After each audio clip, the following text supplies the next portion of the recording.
was asked to make a video about performance anxiety, stage fright. And I have a lot of experience with this, and I've done a ton of work on it. So the first thing that's good to think about is fight or flight. A lot of us have heard of this, and that's an extreme stress reaction, but that is not humans' only reaction to stress. That term became popular when they were doing really horrible experiments on animals a number of years ago, and these animals were exposed to really horrible stress, and so yes, they had this reaction of either fight or flee.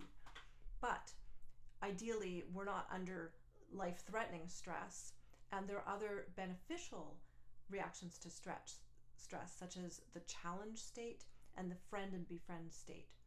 So some of this information I gleaned from a wonderful book called The Upside of Stress by psychologist Kelly McGonigal.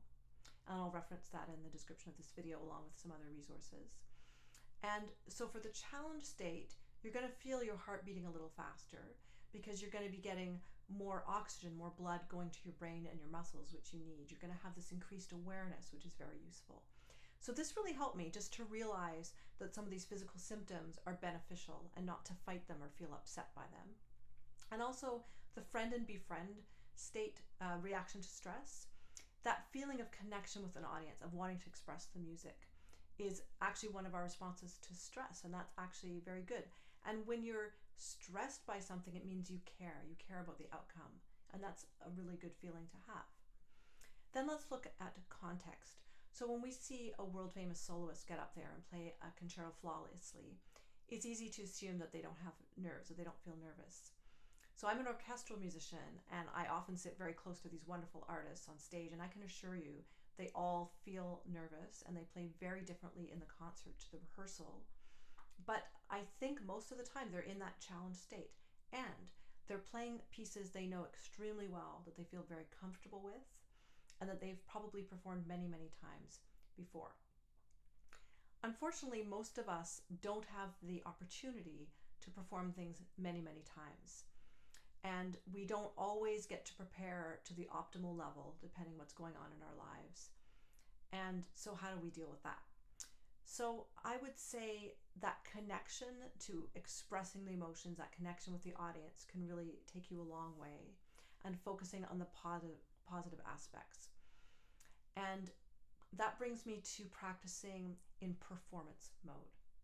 So in my series about intonation pitfalls, I actually have a pitfall about failing to practice performance mode, because most of the time when we're practicing, we're in analytical mode.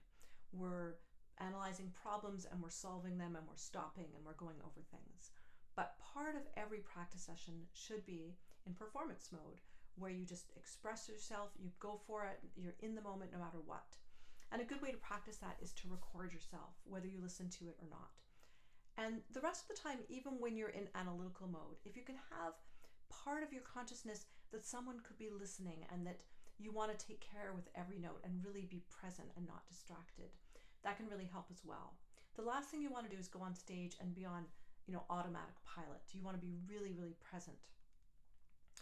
And then, how do we get performance opportunity? Let's say you're an amateur learning by yourself. You don't have an opportunity to play concerts. Well, you can play for family and friends. You can play in a park. You can busk on a street corner. You can start your own private YouTube channel and upload videos for friends and family. Record yourself. Make videos even if it's just for yourself. Just have that opportunity of, now's a performance. I'm going to try to do my best. And then finally, so when we're performing and we get distracted with words or doubts, and it can really get in the way of our flow, it's good to use different parts of your brain. I find having imagery or just keywords to refer back to, thinking about certain physical sensations that are helpful to playing well can really help. And to know you're not alone. I mean, everyone who gets up in front of anyone to do something that they care about experiences this at one time and another. And at the end of the day, the important thing is that other people don't realize, So sometimes you give a performance and you didn't feel great at the time, but if you can get to the level where people aren't noticing because it's going well enough, maybe it wasn't your peak performance and you weren't into it the entire time, but you can get through it to well enough. So I think realistically, none of us are going to be in peak flow state for every single performance of our whole lives.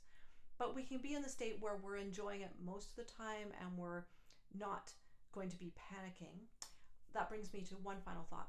Breath is incredibly important, and you want to try to breathe through your nose as much as possible. And particularly before you play, just sit quietly and slow down your breathing through your nose, so that if you're feeling those panicky feelings, you're giving the message to your body that no, actually everything's okay. And I find that helps a lot.